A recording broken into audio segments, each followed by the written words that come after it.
এই অসহায় ছাগলটি মা হতে চলেছিল, কিন্তু সে কোথাও এমন একটা জায়গা খুঁজে পাচ্ছিল না যেখানে নিরাপদে তার বাচ্চাগুলোর জন্ম দিতে পারে। তার সময় খুবই কম ছিল। হঠাৎ করেই তার পেটে তীব্র ব্যথা শুরু হয়। সে যন্ত্রণায় কাতর হয়ে একটি বাড়ির সামনে বসে পড়ে, কিন্তু সেখানকার লোকেরা তাকে ডান্ডা দিয়ে মারতে শুরু করে। অসহায় ছাগলটি ব্যথা আর কষ্টে কাঁদছিল।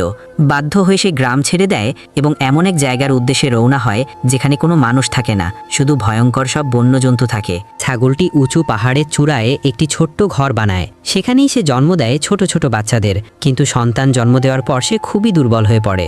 ওদিকে বাচ্চাগুলো ক্ষুধায় কাঁদছিল। ছাগলটি শেষ শক্তি একত্র করে বাচ্চাদের খাবার আনতে যায়। ঠিক তখনই এক সিংহ তার উপর আক্রমণ করে।